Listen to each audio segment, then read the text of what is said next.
Okay, Wales have defeated Tonga 74 points to 24 in a thrilling encounter, I will say, at the Millennium Principality Stadium in Cardiff.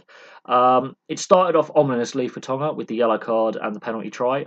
I felt that was on the harsh side, considering how later on in that first half there were two instances with Dan Biggar where he was clearly committing an offence on the floor, handling in the ruck, coming in from the side, not behind the back foot, etc., etc. And clearly, the ball is dead, including the disallowed try for Tonga, where had that being a Tonga player doing that, that's possibly a penalty. So I could see some inconsistent refereeing in this game.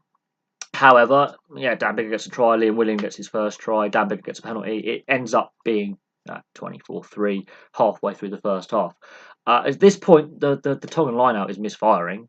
Yet, for some reason, the Welsh decide to keep, when they are kicking, to keep the ball in play a lot more. I did not understand that tactically. They could have won this game by half time. Because they didn't go after that one weakness in the Tongan game plan, which was the line out. Fafita gets a try and Maffey gets a try, both physical, hitting it up, playing just very conservatively in the sense with structure. The Tongans playing with structure, it was effective. And they brought it back to 24-17 at half time. Then they started the second half with an intercept try.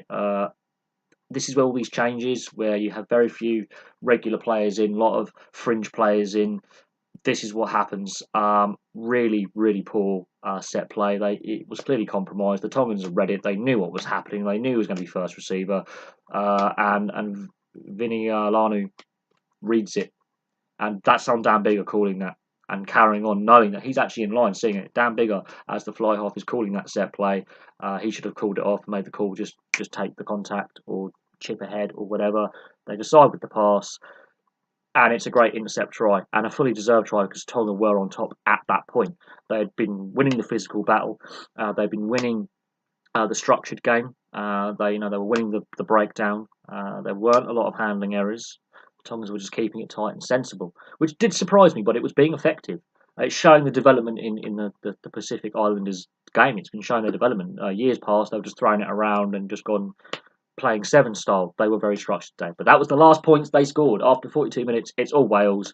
We have tries from Steph Evans. We have a disallowed try. We have a Biggar penalty. We have a Williams try, T. Williams, Biggar conversion. We have a Morgan try. We have the Hill try.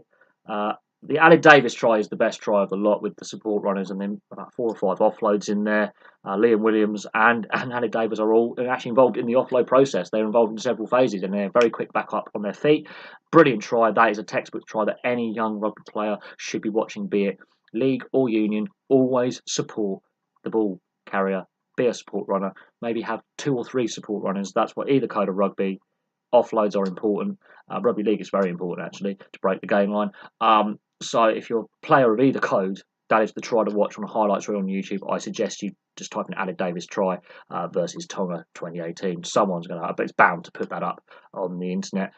Honestly, check it out. Reece Patchell gets his try, and then Liam Williams on his 50th cap gets his second try. Actually, Liam Williams was very, very quiet in the first half. Apart from his try on 11 minutes, he was exceptionally quiet. The Tongans, with the way they were playing, the Welsh weren't throwing it wide to him. They were trying to hit it up the middle as well.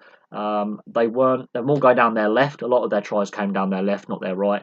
But Liam Williams, his first try, his finishing, brilliant. His second try, again, brilliant finishing. But he was kept quiet for large periods of the first half and the beginning of the second half. As the game wore on, he got more involved. But 50 points in the second half, unanswered by the Welsh. That is crazy.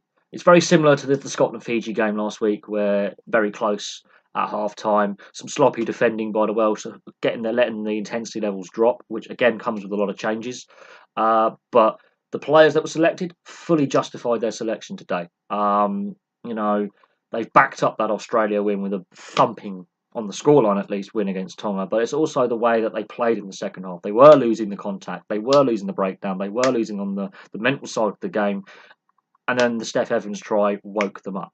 I think they could have run the risk of actually losing this test match had the Tongans carried on and they had allowed the Tongan physicality to dominate. The Welsh were looking wobbly, and there are those tries they did concede. One of them, the intercept, shouldn't have happened. That's going to be looking at those half-back combinations, and that's going to leave Warren Gatland and his attack coaches going, why did that happen? It was our ball. We gave them a try. The other two, that's on physicality, and that's just pressure, inviting pressure. Considering how they played against Scotland and Australia with good defence, conceding 24 points will actually be irking the Welsh. Considering how they played in the previous two Test matches defensively, that will be an annoyance. That's more points conceded in one Test match than in the previous two. But otherwise, in an attacking sense, yeah, the Welsh are showing a lot of signs. If this Test match was a year ago, the scoreline's probably less. We saw against Georgia, they weren't quite developed yet. And there were concerns that, yes, at club level, these players are brilliant, but at Test level, they weren't quite ready. The Six Nations helped them this season, just gone, because they had to blood a lot of these players for emergency. They had no other choice. They were just injury racked with about up to 20 players not fully fit in the Six Nations at various points. That's why a lot of these players played in the Six Nations or were around the training squad, and that has paid off. And in a World Cup cycle, this close to a World Cup, it's great to see the depth giving Warren Gatland headaches. On the Tongan side, the issue with the Tongans and the Fijians and the Samoans is their best players are pinched by Australia and New Zealand. They're pillaged basically. Hence why the Tongan lineup was a bit older. Hence why they have a lesser depth, because their best players are playing for the All Blacks. Half that All Black side that will take the field later against Ireland could actually, in theory, because they're either born or raised in Tonga, could play for Tonga. That is how unbalanced the game is in the Southern Hemisphere. The bigger nations in the Southern Hemisphere just loot the best players and don't give restitution or support to the federations that are basically broke. And these Tongans are only getting paid like about 500 quid for this Test match each. For their match fee, these Welsh players are getting paid up to 20 grand. So again, the imbalance of payments between sharing revenues for Test matches as well. This is an issue for some of these Tier 2 nations in development on wanting to beat these Tier 1 nations or compete with them at a closer level. Is New Zealand, Australia, and even England and France and the home nations are also guilty of going, okay, you've lived over here residency for 10, 15 years, or your dad came over to play or came over to work, even though you were born in the South Sea Islands. Yeah, we're going to pillage you. We're not going to help the smaller nations develop the playing pool. We're going to make you develop these players, and then we're going to pinch them and not give you any restitution. So that is an issue within the international game. But if this game is anything to go by, I'm hoping the next two games that I'm going to watch this evening are going to be just as good, with the Scotland game kicking off in just over an hour, and then the Ireland All Blacks, which is just, I'm salivating for that. I really am, because they're the two best nations in the world, and I think if Ireland can win that game, that's a good marker for the World Cup. And the All Blacks, I think, are rightly concerned. They're not taking this game lightly. That's going to be a brutal encounter in Dublin. Thank you very much for watching. I know I've ranted a little bit about the state of world rugby, but I think the Welsh will be very, very satisfied with their second half performance. Not so satisfied with the 24 points they conceded, and I think one of those tries was very unnecessary. And there was a disallowed try which I think should have been given as well. Could have been given as a penalty try. They could have conceded more points there. So the Welsh defence coaches and Sean Edwards will be looking at that with less than satisfaction about some points in that game. So they'll be focusing on next week. Thank you very much for watching. Please like and subscribe. Place your comments below, and I'll have some more videos for you soon.